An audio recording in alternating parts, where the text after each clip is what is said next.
The Civic Si started only about 20 years ago, but this car actually launched the entire import and tuner scene. Without this car, we wouldn't have the Fast and Furious, Need for Speed Underground, or even D1. And because this car is so significant in our history, we decided to take a look back at its history. So let's get started. Back in 1985, Back to the Future was released in theaters, the NES was released in stores, and Keira Knightley was born. Well, in the same year came along our beautiful Civic Si to the United States. Now, this Si was based on the already sporty Civic S model, but this one added fuel injection to the previously 1.5-liter carbureted engine. Now, Honda's economy car suddenly had 91 horsepower, which was actually a lot at the time, especially for just a commuter car like this one.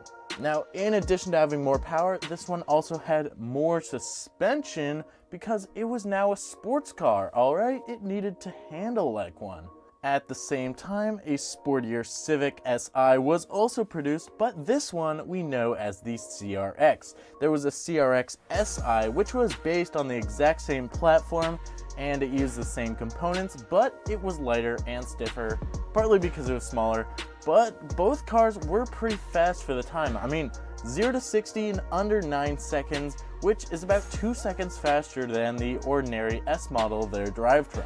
Now, this car was popular among street racers at the time, but it hasn't held up well, and it's now pretty much completely overlooked by modern Honda fans. These days, you can't really find a nice or a tidy example of one of these cars, so let's move on to the 1989 model. This is the car that actually kicked off Honda fanboyism. In 1989, the car was redesigned, resulting in this boxy and gorgeous vehicle. Because the chassis code that Honda used for this car begins with the letters EF, JDM fans refer to this car as the EF Civic. Maybe you've heard of something like this. Well, the EF Civic in the United States was a good car. The Japanese version was an even gooder car.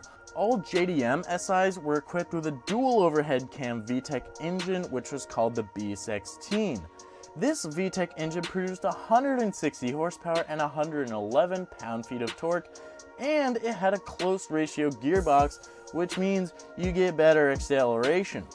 The only consolation to this is that American fans realized that this B16 engine would drop straight into the American Civic, and in the early 1990s, a huge tuning revolution started just because of this tunability that these cars supported.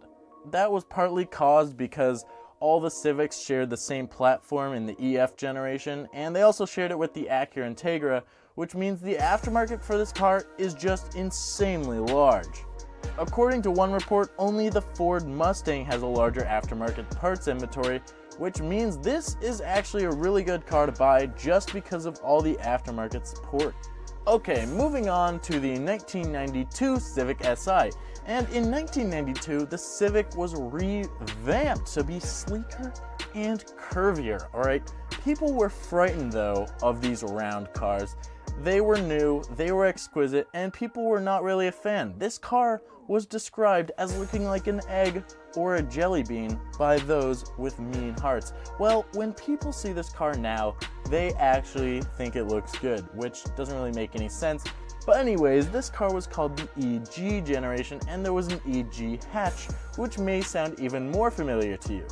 This was the 5th generation Civic and 3rd generation Civic Si, and it is one of the most iconic cars in the JDM style tuning scene. One of the biggest reasons for this car's notoriety is because it actually came with a VTEC engine.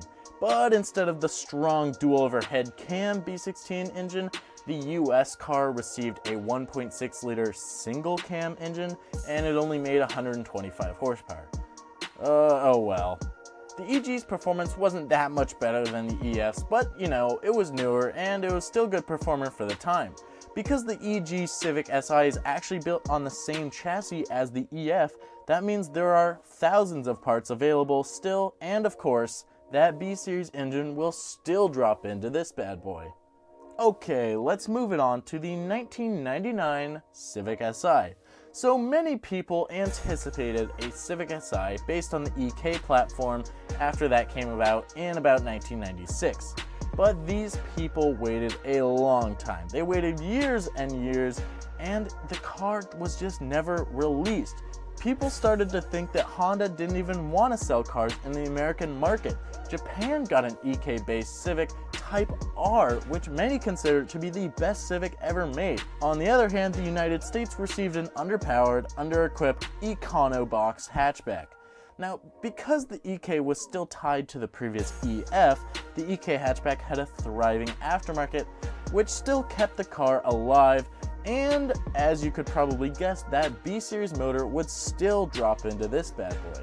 But then, finally, after people thought that all hope was lost, Honda announced a 6th generation Civic would get an SI variant. Honda appeared to have finally listened to what these people wanted in their sporty Civics, which was, of course, a dual overhead cam VTEC engine.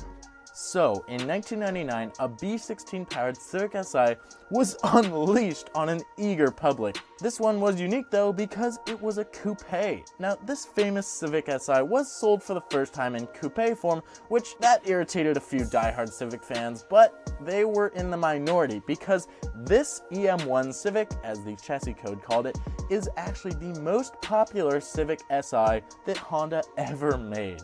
Now, the Civic Si Coupe from 1999 to 2000 actually has everything a Civic Si should have, including the 160 horsepower B16 engine, 4-wheel disc brakes all around, and a strut tower brace, plus a few extra suspension modifications. This was the Civic Si that people were talking about when they said, "I want a Civic Si." And now, moving on to the dreaded EP hatch. Now, in 2002, the Civic Si was reborn, but as a hatchback, and people thought that this car was, well, to put it bluntly, they thought it was ugly. They said this car had the appearance of a shrunken down minivan, and it did nothing to help the Si to look sporty. This made the car a bit of a hard sell, as no one wants a sporty car to look like a minivan, obviously. To add insult to injury, Honda dropped the 4-wheel independent double wishbone suspension, which had made the car so iconic, and they went to McPherson struts in the front for this generation. The B-Series engine was replaced with the all-new K-Series engine, which is a bit better, and it has a 2-liter displacement as opposed to just 1600 cc's. This engine had 400 cc's extra, obviously, but the horsepower remained the same at just 160. Now, despite the poor looks and the somewhat sad engine, this was not a bad car. It's still comfortable and enjoyable, and the shifter was in a bit of a weird place. It's to the right of the steering wheel, but some people actually like it because it's closer to your hand. But the price of this car has dropped significantly because of the few years that it's been out. This brings us on to the most recent Civic Si. This 8th generation Civic is the greatest yet, and the Si variant is simply awesome. This one was a coupe once again, and it is the most powerful Civic ever made. The crankshaft of this engine receives 197 horsepower, but that would be if you were using the new system to measure horsepower. If you used the old system that the other cars were judged to, this car would have about 210 horsepower. In addition to that awesome engine, this car also had a limited slip differential, which makes it a true sports car. And if that wasn't good enough, this car has massive side bolsters in the seats to hold you in when you're flying around a corner. The interior is futuristic, and this car only costed $22,000 when it was fully loaded, which is much better value than the EP was when it was released.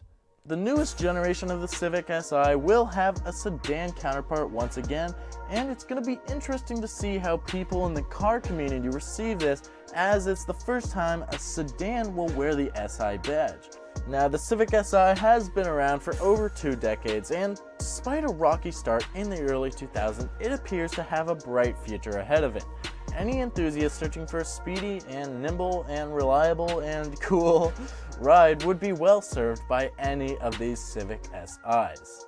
It's almost impossible to say how you can improve a Civic Si because of the price point and the reliability that they offer.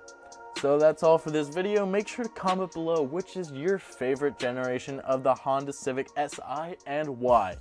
Until next time.